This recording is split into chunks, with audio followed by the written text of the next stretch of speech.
Hello, friends. Welcome back to another episode of Theology in the Raw. I have on the show today my good friend, Brooke Keels. Brooke has a Ph.D. in psychology and serves as the executive director of counseling services for Mercy Multiplied. And we will explain, we talk quite a bit about what Mercy Multiplied is. And Brooke is just super wise at combining her background in psychology. She served over 10 years as a counselor and has worked with a lot of people who deal with addictions and trauma and other mental health issues. So she is really an expert on issues of mental health. And she's also very gospel-centered. And I love how she combines the gospel with robust psychology and a real, just as you'll see, kind of just an honest evaluation of how we should think through things like mental health and medication and abuse and all these things. So I'm super excited to have her on the show. I've really gotten to know her over the last year, and I've learned so much from her. If you would like to support the show, you can go to patreon.com/Theology in the Raw, or just check out the show notes for the info. Support the show for as little as $5 a month to get access to premium content and become a member of the prestigious, the highly acclaimed Theology in the Raw community. Actually, it's a bunch of ragtag Christians who just kind of want to mix it up, and they support the show and they join the Patreon Theology in the Raw community. And if you want to be part of that community, then go to patreon.com/Theology in the Raw. Okay, without further ado, let's get to know the one and only Dr. Brooke Keels. Hello, friends. Welcome back to another episode of Theology in the Raw. I'm here with my friend Brooke Keels. Brooke, thanks so much for being on the podcast for the first time. Yeah, I'm so glad to be here. So we just got done speaking at the Q Ideas Cultural Summit. No relation to QAnon, for those of you who need that disclaimer. We're recording this just a few days after we spoke at it in late April. This might be released. Well, this will be released sometime in May, I think, according to my schedule. Anyway, you gave a... Well, how about... No, sorry, we're jumping too far in. Can you just give us a little background of who you are and how you got... and what you do and how you got into this field? Sure, yeah. So I'm, obviously Brooke Keels, as you said. I'm originally from Louisiana. I grew up... my dad was, as he liked to say, a bivocational pastor. So he was a preacher and a psychologist, and my mom was a social worker, and I am an only child. And so obviously I went into therapy because I needed it. So I ended up, I have my master's in counseling and a PhD in family therapy, and I'm a licensed counselor in actually several states now.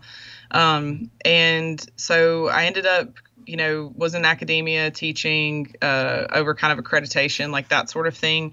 Ended up moving into program design for addiction treatment, and was a clinical director for an addiction treatment center for adolescent males. We then moved into young adult males, and then I received a call from Mercy Multiplied, who I'd actually been connected with for years because their original home is from my hometown in Monroe, Louisiana, and my mom had volunteered there as long as I can remember. And so just received a call. They were wanting to really shift in a direction of, what they'd seen and just the level of trauma that had increased, and that really needed to make sure that clinically we're meeting the needs of the residents. And what's really unique about Mercy is that it's fully donor funded. So each young woman gets to come free of charge, and it's a 6 to 9 month residential counseling. And then we've expanded into outpatient. So we now have an outpatient model. The Louisiana home is now outpatient, and then we also do outreach. So one of my favorite things to do is actually train and equip pastors and lay people and anybody who's helping anybody just how to be healthy in order to actually help others out of the overflow and understand their place in the church, and that helping people that are hurting is not just for professionals, that the church has a place, but also that we can all work together in that spot. So what we do in Mercy is what I like to say is like the highest level clinical with the deepest spiritual. And so, and we just combine those things, I think, beautifully, and not just because that's part of my job is to make sure we do that, but I really think we do a great job, and been around for 38 years now. So our founder and president is still around and just fantastic. And we have an incredible CEO and just all of our staff, honestly, it's a lot of women, and we make it work, and that's pretty great. So, Again, it's a res. I mean, people can go check in for 4 to 6 months, and it's 100% funded. It doesn't cost them anything. 100%, yeah. But That's it's also crazy. voluntary. So each young woman has to choose to be here. So it's Right. from age 13 to 32. So even our 13-year-olds have to decide, because our founder was just really passionate that we were not going to force anybody to do this. And so we are very upfront that we are, yes, clinical, we'll do counseling, but it is all Jesus all the time. So you got to really make sure you want to do that. So a parent can't like drop off their troubled teen against their will. This has to be the teen saying, I know I need help. What kind of person goes to Mercy? What are they wrestling with? Like, yeah, I mean, we truly have, I mean, that's another one of the unique things is, we just say life controlling issues. So we have everything from depression, anxiety, attachment issues, maybe growing up in, kind of chaotic family systems and kind of not knowing your place, all the way to, we have eating disorders, those that struggle with addiction, those that, have been trafficked either by family or, even internationally. And we've, those that have just struggled with, kind of being told like, well, you're bipolar and you'll always be that way. Or, we typically are the place after the place is what I say. We tend to be kind of, people don't leave to go get healing anymore. I think that used to be a thing. And then now, the tendency is to obviously want to stay home. And so typically we're the place after someone's been either hospitalized or gone to multiple treatment centers, and they're just realizing I've tried everything else. And as we do, we go, well, let's try Jesus. Typically last in some ways, but also the length of stay, I think, can kind of, make people not, it's hard to leave home. So we're typically kind of that place. And so when people call us and they are like, yeah, I want to come, it's not like I want to leave, I want to be away and I can't wait to do this, but it's, I realize this is something I need and I'm going to choose to do it. So it's very much a choice. Every day is a choice, to be there, which is why our success rate honestly is so high, because you're kind of weeding out anyone who doesn't really want to be there. So what is your success rate and how do you measure success? What does that mean? So we actually have an independent company do a study every 5 years, of all of our graduates from the year of our Lord, 1983 until now. And so they do, and we have really great results on that. And forgive me, it's far past being, clinically relevant, but, and so we measure success that way in the sense of like, were you able to find freedom? Because the goal is that someone leaves and they have an idea of how to be healthy, how to build a healthy system around them. Did we equip you with a church, an accountability partner? Do you have your own relationship with the Lord? So they're not codependent on us, right? They're not hearing the voice of God, if you will, through us. They're hearing it on their own. And so just having them equipped with the tools to be successful and healthy in life. And I think it was last time I looked, because we did it 2 years ago, it was like 95%, Wow. 95%? 95%. Is that longitudinal? Like, is that like 5 years after, 10 years after, they're still not falling back into addictions? Or is that how far out do you measure? Yeah, no, I mean, I think again, because it depends on when people graduated. And look, now I'm going to have to go pull the study. Sorry, I don't like to give gotcha questions. I'm just fascinated. Like that's No, it is. huge. Yeah. And well, look, I could talk data all day, but I think that, yes. And we even measured things like how was your family impacted? And that was really incredible too, because a lot of young women talked about how members of their family came to know Christ and became healthy through their journey there. And so like that it's actually, and that's why they actually changed the name to Mercy Multiplied, like the impact, mercy being multiplied throughout.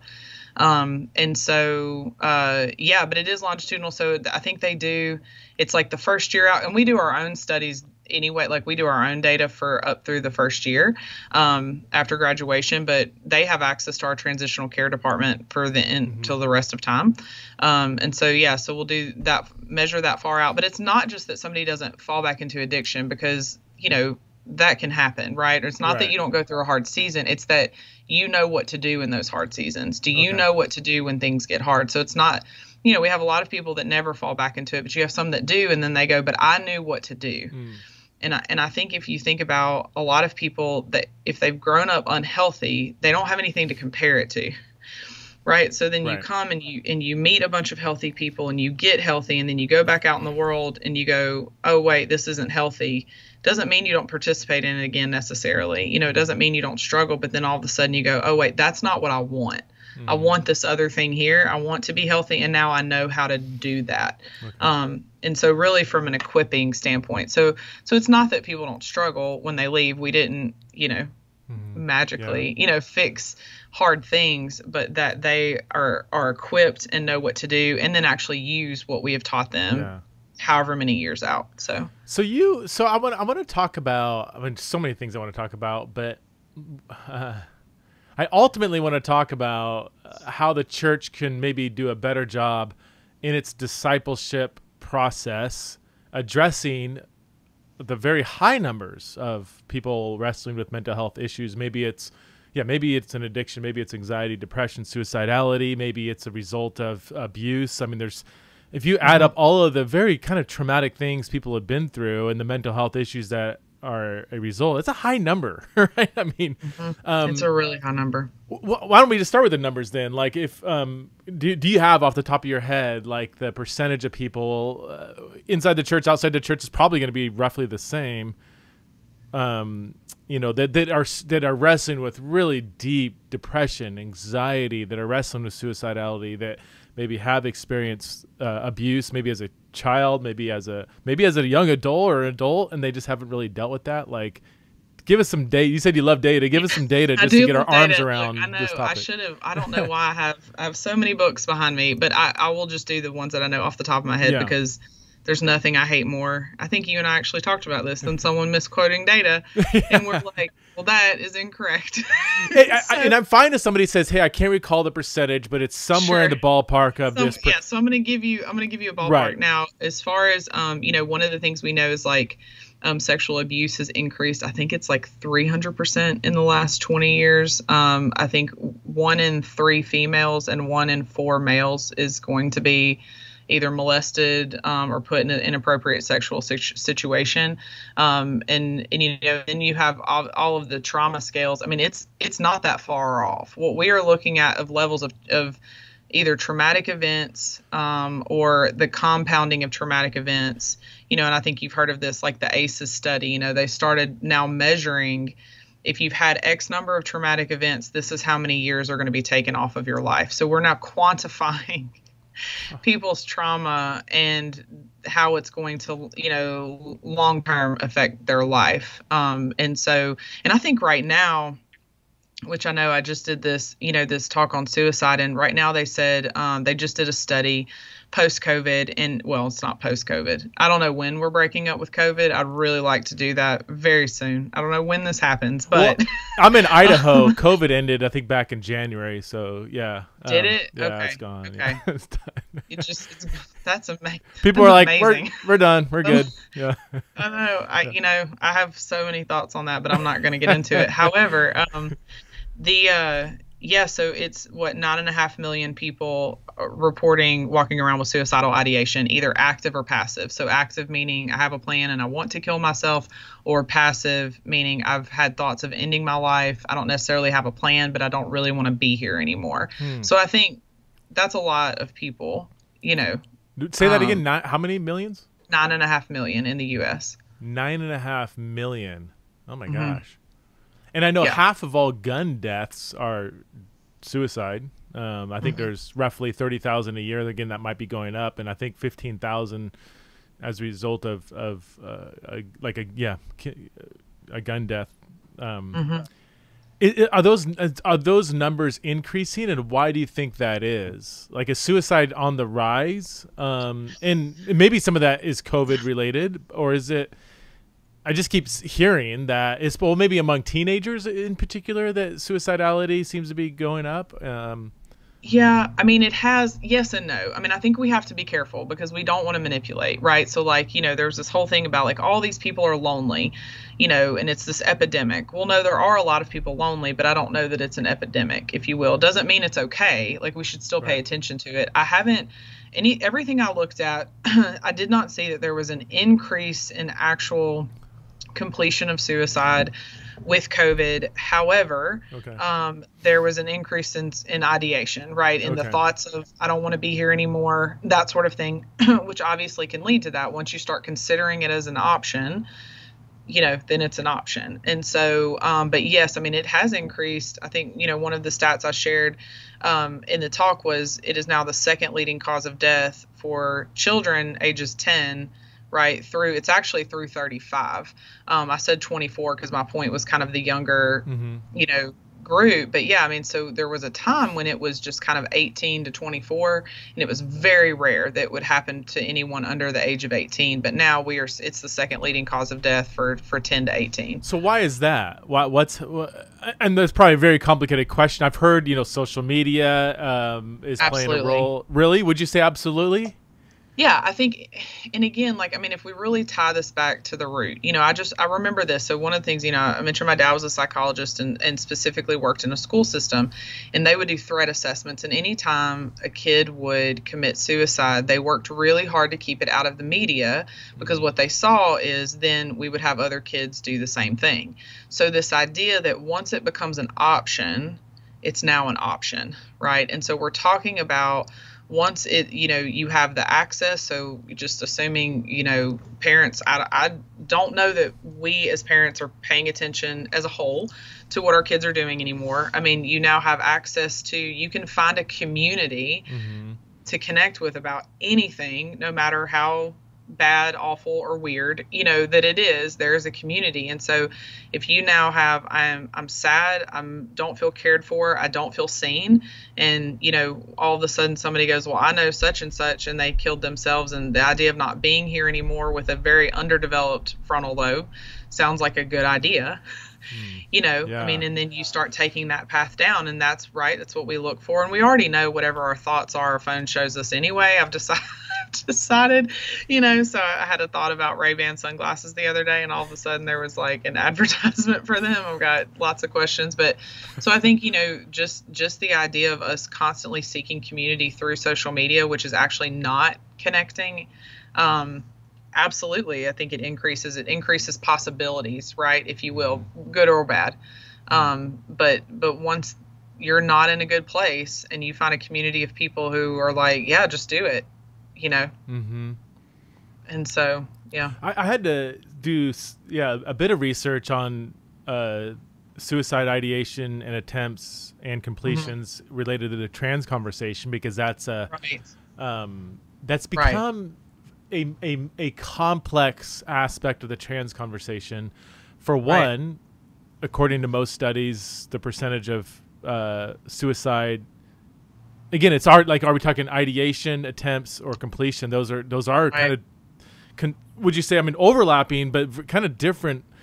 Very different. They're very different, yeah. And then teen versus adult, the percentage that you often hear in the trans conversation is 41%.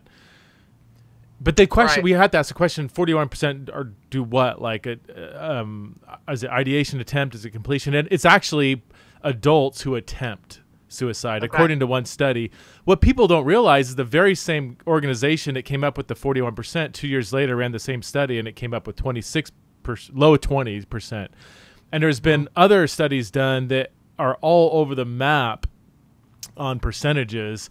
The one thing most studies don't do is control for mental health issues. So there were several studies done on both trans attempted suicide and non-trans attempted suicide, but they studied people with mental health issues that either were or weren't being addressed. I forget. And the percentages were actually the same across the board.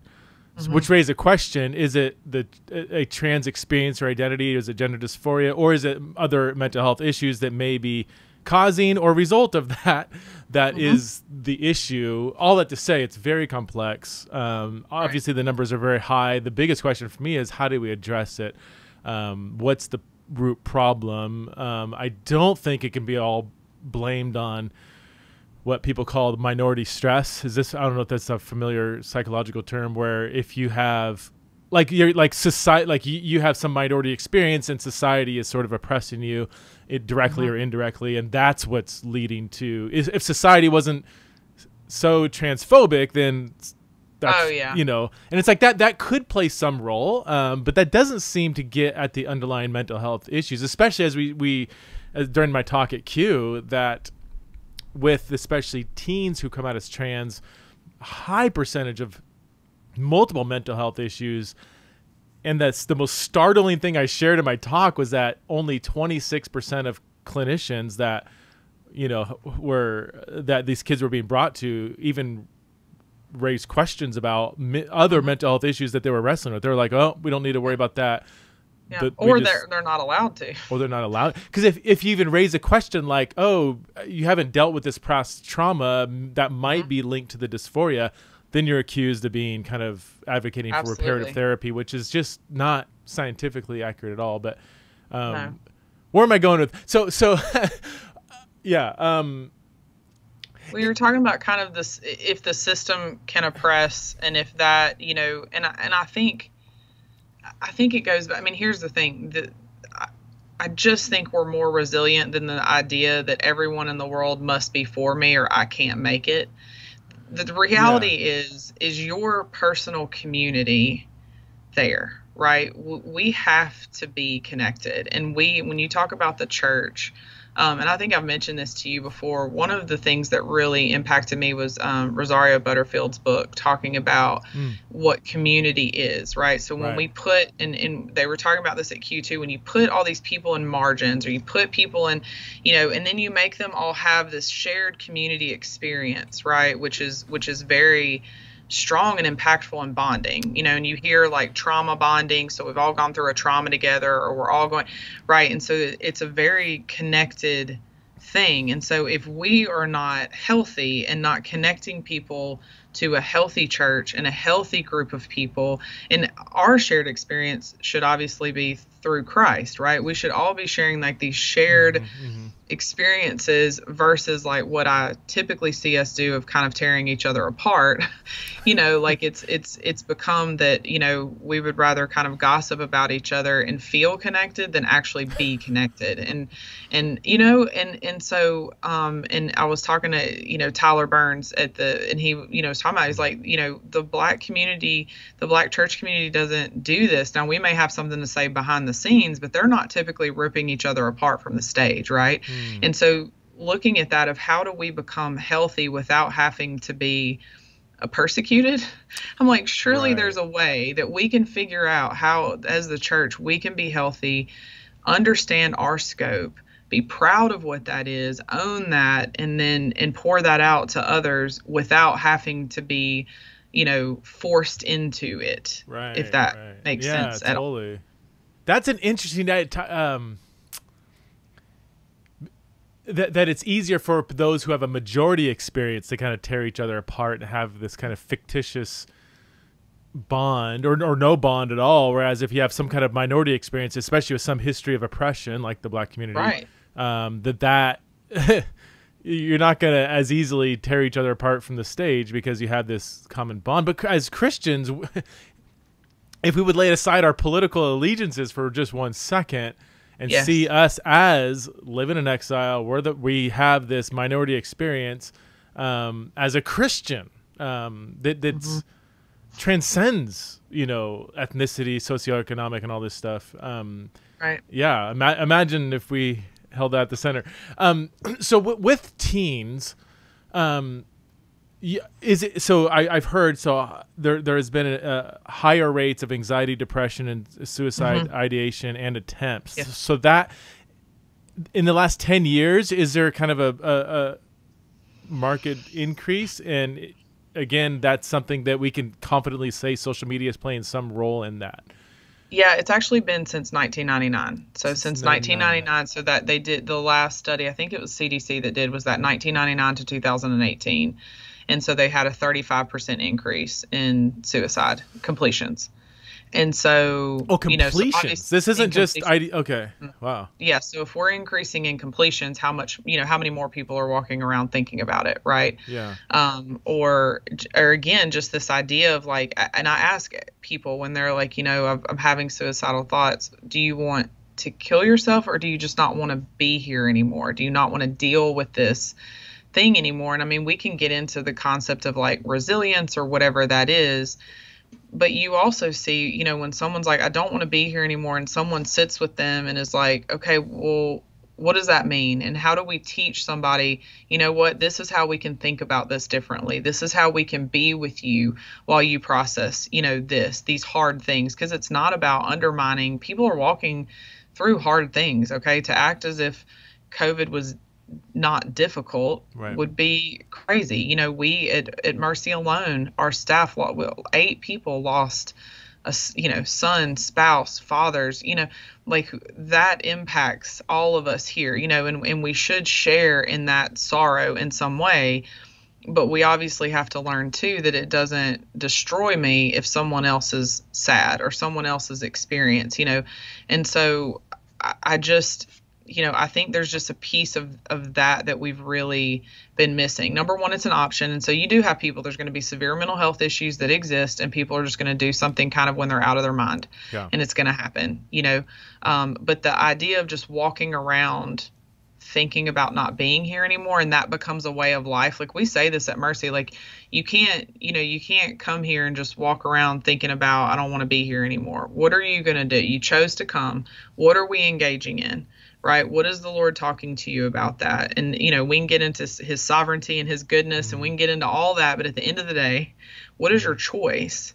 Do you want to deal with this or not? You know, and some people are comforted by the option of not having to live anymore.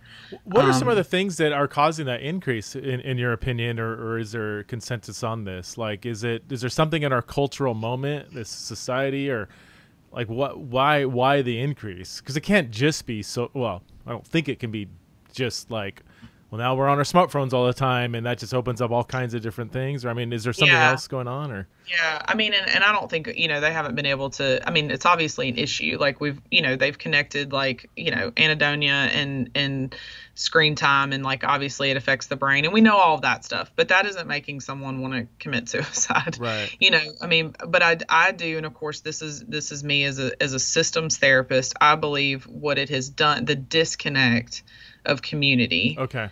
Is a major factor. And I don't know how, and there's of course a lot of others, but you have a disconnect of community, you have an increase of trauma experience, you know, you have a place where, I mean, even like the young woman, you know, on your talk that, I mean, again, is just my hero. I mean, she's just so fantastic. You know, what did she do? She found a community, right? But if you talk to her, there were all these preceding things about not being connected at home, you know, not feeling seen, not feeling heard. And, you know, that we are made to find community. We are made to be in community, and we will create it however we need to create it. And that's what I believe. And so when it's unhealthy, and it seems to be easier to find unhealthy, you know, online, or if you don't know how to find healthy, you know, plus add, you know, trauma or abuse or anything else, and, you know, or feelings of, you know, depression. I mean, you can get into that too. You know, my son said the other day, he's like, I think I'm depressed. I was like, oh no, that's not a word we get to use in our house. Really? Yeah, he's 10 years old. So no, you don't. You're not. You're really not. Nothing in your life is doing that, you know. But then we could also disqualify, well, there's now something wrong with me, right? Because we made everything medical. And, you know, to a lesser extreme, there are people I've had that, you know, and they come and talk to me about like their depression or anxiety, and I'm like, okay, well, what do we want to do about it? Well, there's nothing to do.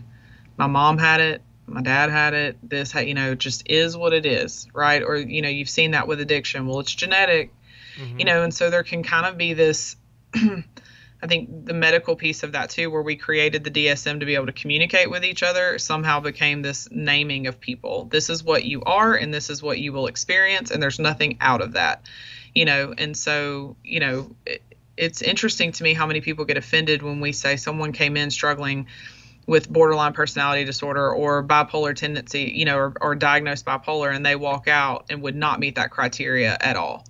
I've wondered this, because this isn't my area, I hesitate even saying it or thinking it, but it does seem like, from an outsider's perspective, like almost like an overdiagnosis, like a kid that, and again, maybe this could, if you're listening, this is not my prescription, just my anecdotal opinion.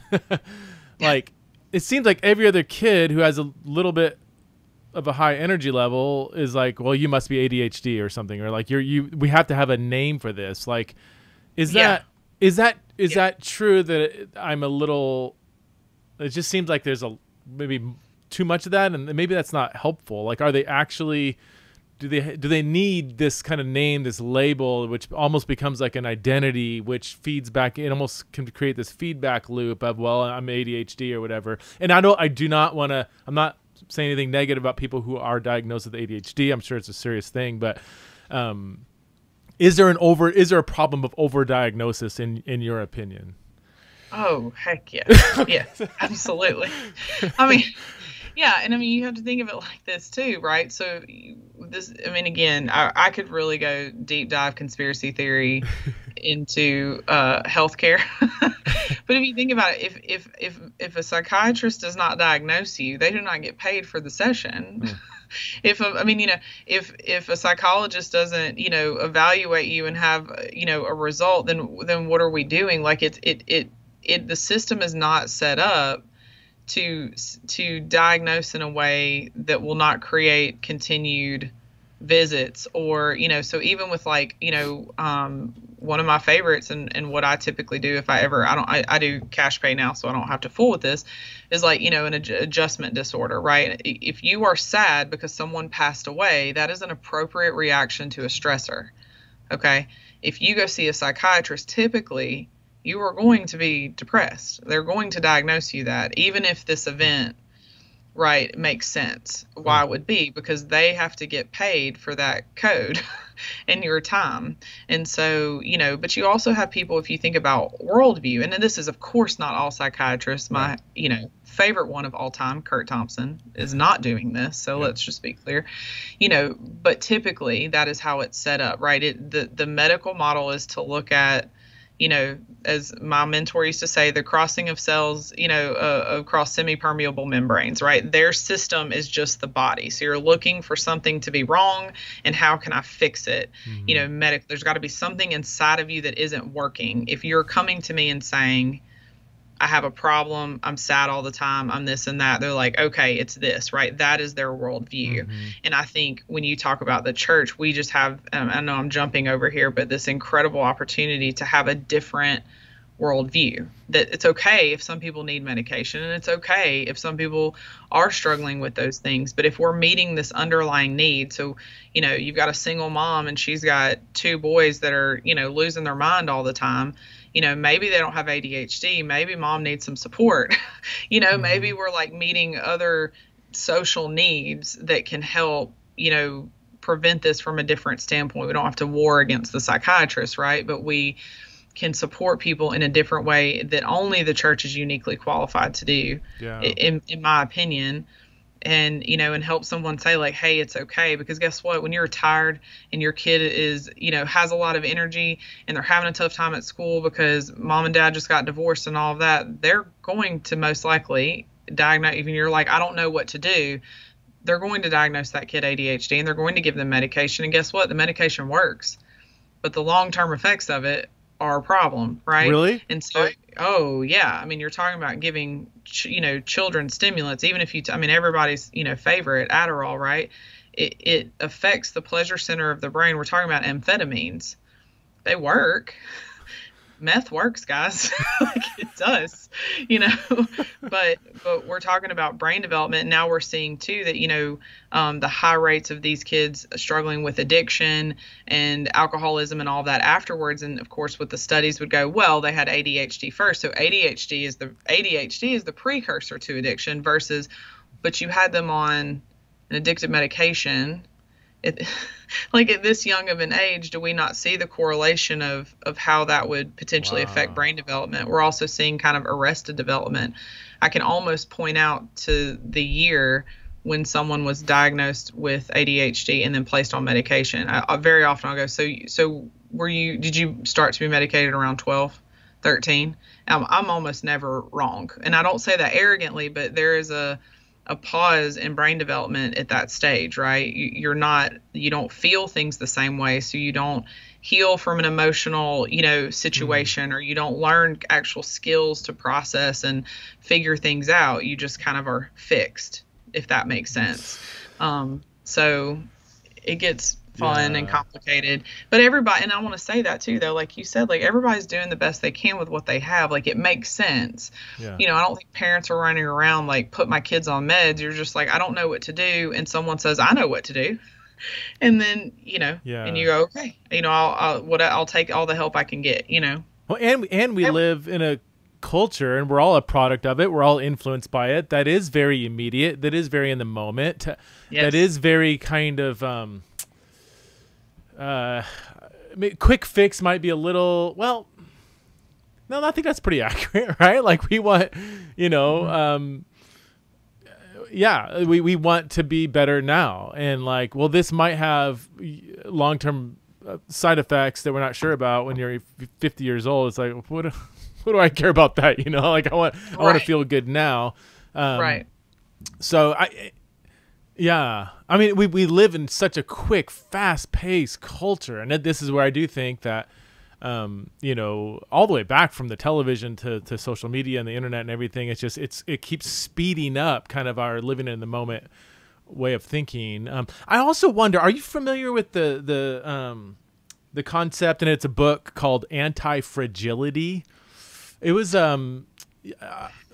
a guy, Nassim Taleb, Lebanese scholar. I don't even know what his discipline. He's like kind of like a like a what's it called? A Renaissance man. Like he's has all these different expertise. One of those brilliant guys, and he wrote a book called Anti-Fragility that kind of like how the immune system isn't just resilient. It actually, when it faces stressors, it gets stronger. Our muscles are anti-fragile. They're not just resilient. Like if you lift weights, resistance is just like you can withstand that. Anti-fragility is you get stronger when you face kind of pressure. And other psychologists, Jonathan Haidt and Greg Lukianoff wrote a book called The Coddling of the American Mind, where they took this concept of anti-fragility and applied it to kind of some problems in even a very educational system. I'm going somewhere with this, by the way, Brooke. And I don't expect you to these are kind of niche books, but long story short, in the last 10 years or so, we have the name of the book, coddled people's thinking. And now if there's any kind of alternative viewpoint or something expressed that you get offended at, like it's like we're now are guarding people from that, and creating sometimes people, the safe space thing. Like if a speaker comes on a college campus, in certain colleges, and they might be God forbid, a Republican or something, like they're now creating like safe spaces. No, this is going to cause trauma and all this stuff. If people hear a conservative viewpoint, and there's a growing number of psychologists that are very concerned about that we are actually hurting people in the long run by over protecting them from engaging in alternative viewpoints. And there does seem to be an overdiagnosis of calling everything kind of hate speech. Like, oh no, this is the world I live in. Like if you say that, hey, I happen to believe with global Christianity that marriage is between a man and a woman, like people would call that hate. If you just say that, like if you just say, I believe that, you don't have to believe that. I'm a Christian. This is what I believe. That's seen as not just a different viewpoint, not even like a false viewpoint, but a dangerous viewpoint. Right. All that to say, does any of this resonating? And could this, if it's true that we are becoming more and more fragile rather than anti-fragile when it comes to kind of how we engage things mentally, or even how we maybe even deal with maybe some hardships in life. Maybe we have gone through some hard things, but I don't know, I've got too many thoughts going in my head right now. Could that be playing a role, kind of overly coddling people? Absolutely. I think, and I'm going to say this, I'm going to preface this by saying the following viewpoints are my own and not that of Mercy Multiplied. I don't want to get anybody in trouble there. I don't know that anybody would disagree, but I also, just want to be clear. Yeah, there are so many studies done with rats specifically where they look at and I want to give credit to this. I forget which study it was, but Kurt Thompson did reference this the other day. If you haven't been guessed, I've been on a Kurt Thompson kick lately. He's and awesome. He's so great. He's great. And so, but they basically had all of these rats and they had them in, what he referenced as like Rat Disney World, right? So they're just living their best little rat dreams. Okay. And as a psychologist kid, I will just tell you, I had white rats and we got to build mazes and I got to teach them things. And my mom hated it, but it was fantastic. I got to go to the rat lab at the university. It was fantastic. Anyway, so they did all this, had them in Rat Disney World. Then they removed, right, Group B, and they put them through all these trials. They didn't have enough food. They didn't have enough water. They introduced illness. They did kind of all of these things. And so put them back into Rat Disney World. Everything's fine. Pull them back out. Did the same thing. Back and forth, back and forth. And then what was interesting is then they put them back into Rat Disney World, and then they exposed the entire group to the same things. The ones who made it, right, were the ones that had built the resilience. They knew how to survive. They figured it out. Everybody else, Group A, they did not make it. Lost their minds, died, were not able to handle it, were not functioning within the herd, if you will, or within the little rat pack. I don't know what rat actually packs are, but you know what I mean? Yeah. And so it was just this really fascinating thing of God created us to be very strong people. And I say God's people because I believe he created all people, right? So everybody, he created us to be strong and resilient and smart. And, we have the creator of the universe as inspiration. So we should be able to see things and not be so emotionally caught up in something, be able to process it in a healthy way. But what I think you're pointing out is 100%. So aside from all the people that have walked through trauma, right now we have people who are trying to have trauma because trauma is seen as you're a hero. You walk through something really hard. And, you even hear these things but if you haven't actually, I'm going to say this, having the severity of mental health issues and the level of offense that we have in America is because if you want to talk about privilege, right? Yeah. Nobody in Uganda gets to talk about whether or not they're depressed today or if they don't like what someone said. Okay. If you want to shift into these other countries that are dealing with hard, real things, it should be an honor that we even get to talk about the anxiety that we have and figure out a different way to handle things. And so it's so interesting to me, and I say that because I've worked with several, missionaries who have been overseas, and then when they transition back, they're just kind of shocked at what it is, the things that we see as offensive or, not being able to just have a conversation or talk things out. And what I truly believe is when you sit across from someone, right, and you can feel their energy, you feel their spirit, and you can actually talk things out, but that's not honored. Two opposing views sitting on the same stage is not what gets the play, and so, you don't typically have, even if we get into kind of, the sexuality issues and all those things that people don't get to figure out whether they want to be whatever they want to be.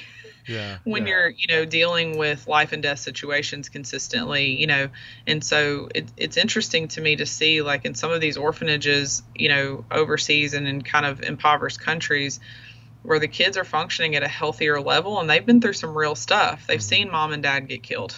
They've seen, they haven't been cared for, or they've been trafficked, or they've, the resilience that is built in that, and then a gratefulness for not being in it anymore. I don't know, at some point I feel like a gratefulness that I'm no longer in a situation disappeared. I have to keep identifying with my story or my trauma, and if someone comes from a wonderful, healthy home, that's not really all that exciting anymore. And that's not something that we're honoring, It's now well, you didn't have to go through anything, as if that is a terrible thing versus how incredible that your family created a healthy environment and you felt safe and you were, you know, a differentiated person and you can have boundaries and you're healthy. You know, that's now a bad thing, you know. That's interesting. No, I definitely, I mean, it kind of is wrapped up in the question about identity, like having or uniqueness too, and maybe this has to do with the lack of community too. This need for uniqueness, for individuality, and sometimes some people could use a mental health issue to become more of an identity rather than something they're trying to overcome. Or if they don't have a mental health issue, yeah, there's for some people. Again, I'm not saying this categorically, but for some people that could be like, well, everybody else does. All my favorite musicians do. My entertainers, they're all. Is it too strong to say it can having a mental health issue has become almost like there's a trendiness factor? That might be a little too strong. I don't want to say it so I don't mean it in a condescending way. If there's a better way to say it, help me out. But like, is that? Well, it's kind of what you said. Like there's almost with some people almost a desire to have a thing that distinguishes them, you know, as unique. Is that? We are all seeking to be told who we are and what our identity is. And so I think that can be a piece of it. I don't know that it's for everyone. I think people that have walked through genuine trauma probably would very much not like to identify with their trauma anymore. But I think then there are others that can create it, you know, and again, but it's all seeking to have a community. I mean, I'm just going to, I know probably beat a dead horse, but tie it back to that. Like we're all seeking to have an identity and have a community, and even down to, you know, whatever role that we play in our family system, you know, if you are the sick one, if you will, like that's the role you play. And when you start trying to not play that anymore, people get very upset. They like you to be how they expect you to be, you know, or if you're the one that's always okay and then all of a sudden you're not, right? Everyone's like, well, wait a second, you don't get to have feelings, you know? And so, you know, like, I mean, I'll kind of will always tie it back to that, but I think it's always out of a genuinely good desire to be seen, to have an identity, to know who you are, to connect. And I just think it gets, you know, if we as the church are not helping people see what that is and like how to be healthy and where their identity can be found, they're going to find it wherever, however, you know, and this isn't just like that we're going to prevent all mental health. Like there are people that struggle with things and that's okay. And there are people that, you know, were born afflicted, if you will. And our job is to just love them so well through that, not to make them perfect or change them or anything else. I mean, with the work that you do is like just being present with someone and knowing them, you know, so I think we make it a huge thing, but I think we could really just pull it back to how often am I really present with the people around me? I just think it's so, just coming back to that statistic you shared earlier, and I've heard this from many different people, that 1/3 of all women and 1/4 of all men have been a victim on some level of sexual abuse or unwanted sexual like coercion or whatever. Like that's so when I'm preaching at church and I look out, there's 1,000 people there. Very high percentage. I mean, let's split the difference. So 25%, 33%, let's just say close to 30% of the people I'm looking at have been a victim of abuse. I don't expect you to have this offhand, but how many would you guess of the 30% have not really dealt with it in either at all, like nobody really knows about it, or they haven't really healed from that? And then my next question is how does somebody heal from sexual abuse? Are there some big picture stuff that you can easily say? Honestly, it depends on the person's culture too. You know, we know that, you know, the BIPOC community seeks out mental health support significantly less. And again, I don't want to mess this up, but I think it's like 60% less. The what community? Than the Black, Indigenous people of color. Okay. So any of that, you know, they typically are not seeking outside support into the family, right? Like you deal with it in the family, and that's where we're going to deal with it, and so the white community typically will seek it out at a higher level. But I think honestly, if you look at, if you're speaking at a church, I need to actually run the numbers on that. Like if you're a member of a religious community, how many people are actually seeking mental health services. But just in my experience, if I was picking a statistic that has no value whatsoever, because I've done no study on this. So if you're looking at 30%, 1 in 3, I mean, I would probably say maybe 10% of them would seek help. Wow. Yeah. Okay. So it's not 80%. I mean, I know you're trying to ballpark it. We're talking like a very small percentage. I would say significantly, because we just need to push that all down and make it go away, and or they've been hurt when they've shared it, or they are continuing to have to be in those relationships, and of course, men seek help significantly less than women, outside help. So, I think this idea of coping has become like, well, I'm coping with it. I don't think it's affecting me every day, and so generally people seek help when they realize, oh, this is affecting me every day. Not because someone is like, hey, like this is a hard thing and you can, choose to heal from it and it doesn't have to be a part of your life. It's only when it really intervenes with your daily life that typically someone will seek help, or someone points out, hey, you're not okay. And what can we do about it? Is it usually a friend or family member that's the perpetrator? Like, that it definitely used to be. Yes. I think, oh gosh, what are the numbers on that? It is a really high percentage that the person is known, not necessarily a friend, but that they are known, connected, acquaintance of some kind. Yeah. Like so the idea that you're more likely to be, this is a question, but I'll say it as a statement. You're more likely to be sexually abused by somebody within your circle of known people rather than walking on the street, being picked up. Absolutely. Yeah. Okay. The idea that I think they sold, us women that like, watch out for those dark alleys. Like, no, it's a significantly, like, in fact, it's almost very low chance. So rather than watch out for the dark alley, you should watch out for the family reunions or the Bible studies. Or I feel like it's a weird. I went through a stretch for a couple of years where I feel like every other pastor I talked to had their child, many of whom were male, who were a victim of sexual abuse by the elder's son, the elder or pastor, like in a church context, at a Bible study. We didn't even know. We got done the Bible study, and then 2 days later, my son said, "This is what happened." I just, like, wow, this is like. Or that family member who I never would have guessed it. It's just, it's crazy. It is really crazy. And I think it's, or the date or the whatever, but typically I think you're right, like within the church, and it's just access. It's access. I have access, and we give people kind of unadulterated access into our lives sometimes, because it's just an interesting place to like trust but verify, that like just because someone is a part of the church or something, you can't necessarily trust that they are good or whatever. But we also have an increased access to what we've seen of, and this is a whole other thing that I promise I will not go too far down the road, but just like with the internet, with access of pornography and all of those things, like it's just increased what a child necessarily has access to and then can expose another child to. It isn't always that they were specifically sexually abused. It used to be the case if a child is sexually abusing someone, well, then they were, and that's still a high percentage, but typically it's their, they can have, or not typically, now we have another factor of like being exposed to pornography, acting out those sorts of things. And so,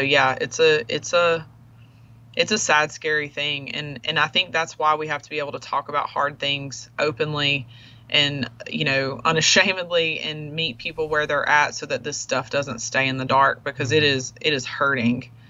It is hurting our kids, and then from a spiritual standpoint, I think you're just like, well, why didn't God protect them, or what, like it can just really get into some dark places, So what are the big picture steps? Like, how does somebody start to heal from being a victim Yeah. of abuse. Like if well, Yeah. a third of the people listening statistically Right. have gone through it, a small percentage have really sought help. So this is a lot of people out there listening. Like, what would you say to them to heal from it?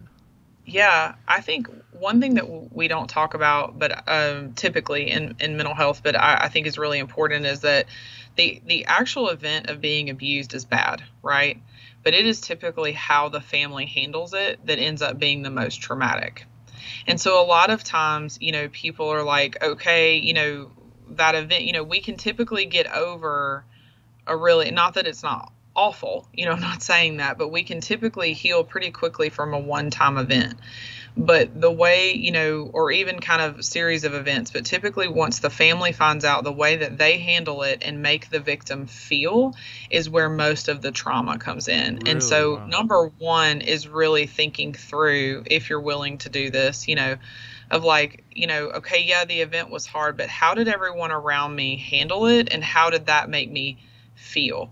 And if you can kind of identify those areas of maybe shame that came in, or, maybe, this idea of like, hey, we're just never going to talk about that. I mean, I can't tell you how many times, not only do we not talk about it, this person gets to stay in our lives.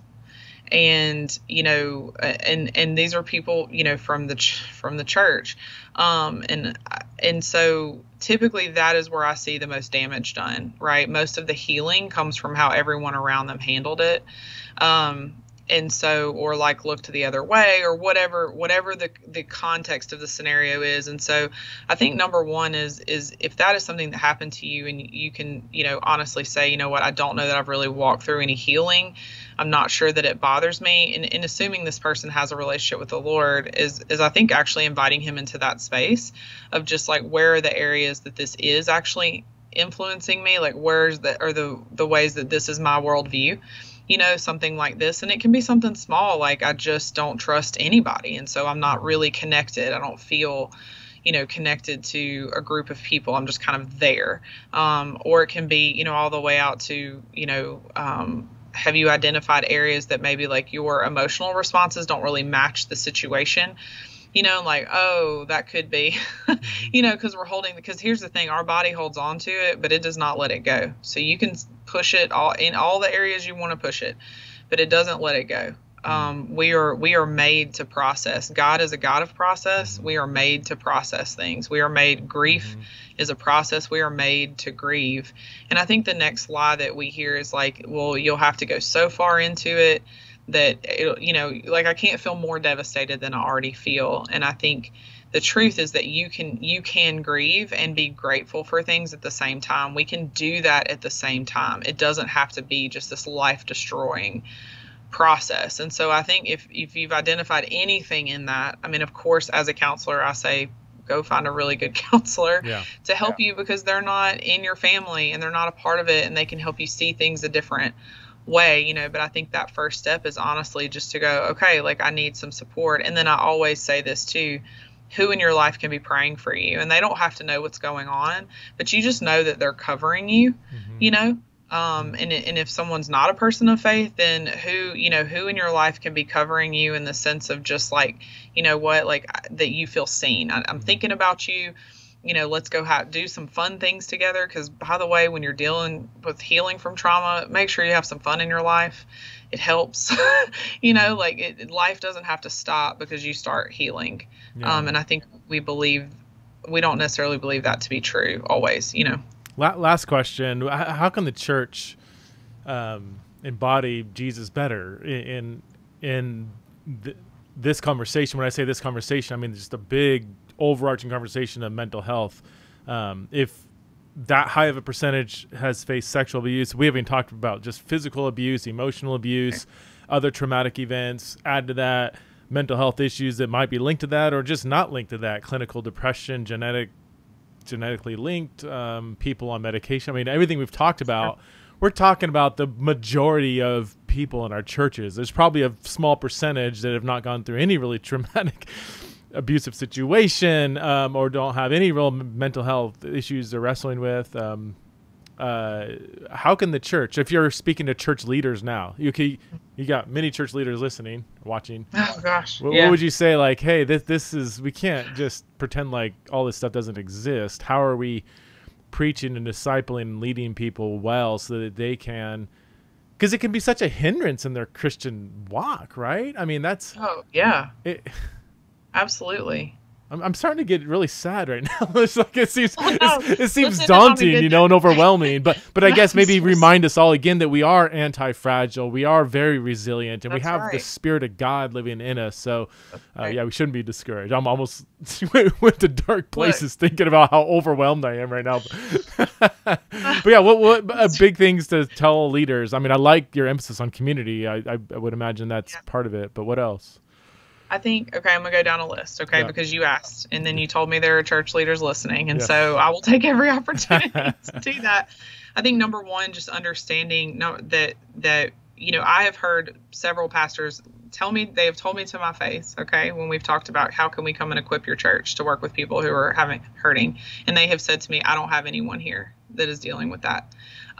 So just side note, maybe your church isn't great. I don't know what you're doing if you don't have hurting people in your church. I'll throw that out there. So number one, just acknowledge that you do have hurting people, and that's not something to be feared. And I think that's the number one thing for pastors. And I say this out of complete respect and a love, because obviously my dad is a pastor, right? Is that you don't have to fear it. He has equipped the people in your church. He's equipped you, but not alone. And it has to be, if you're talking about building a community, how do we equip the individual members of our church to understand what I call their scope of practice? Because if we talk about everybody in the body does their job, right? You have some people that are called to war in the prayer room for others, right? You have some that are called to lead small groups or host them, or, just be present, like that they're really great with sitting with people in a hard place, or they're really great with engaging events, or whatever it is. But I feel like we overwhelm people and we don't actually teach them how to go talk with the Lord and what has He asked you to do in this season.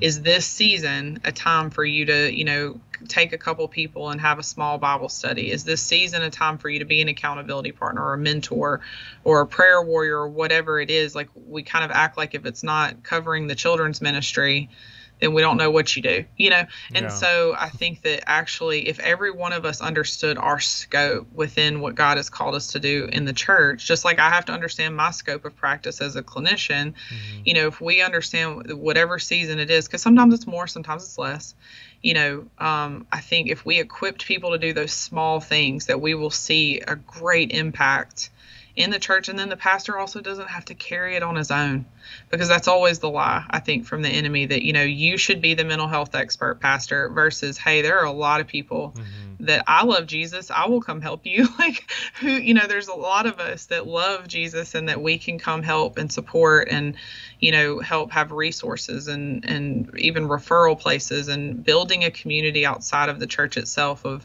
who are counselors you trust, or medical doctors, or any of these people. And it just doesn't have to be done on its own. But I think just the very simple thing of how do you equip each person in your church to talk to the Lord and go, what has He asked you to do in this season? And support them in that, So I hope that's a little bit more encouraging. Super helpful. That's super helpful. And there's we can keep going on, but I'm taking you up against the hour here. Is there a place people could find you? Or I guess I should ask, do you want people to find you? Because probably a lot of people are like, Brooke, can I have a 3-hour conversation with you? I've got something I'm working through, whatever. But do you? No, I'm super lame. I'm not on social media because I cannot handle it in my community, if you will, because I carry this here, and so I don't. Sure. But I am on LinkedIn, actually, and of course, my email at Mercy. Anybody can reach out. I'm happy to talk, and we do podcasts as well, through Mercy, of just kind of talking about mental health and faith, and what that looks like, and boundaries and all those super fun things. But yeah, I'm not on any of the cool places, but I am on LinkedIn. LinkedIn. I didn't know that was still around. Are you on MySpace? No, just kidding. No, I probably still have a profile, actually, but yeah. So Mercy, what's Mercy's website again? Because you guys have loads of good resources there. Yeah, we do. It's mercymultiplied.com. Mercymultiplied.com. Cool. Yeah, Well, that's thanks so it. much, Brooke, for being on Theology in the Raw. I really appreciate your wisdom, your heart, and everything that you do. I appreciate you. Thank you so much. Yeah.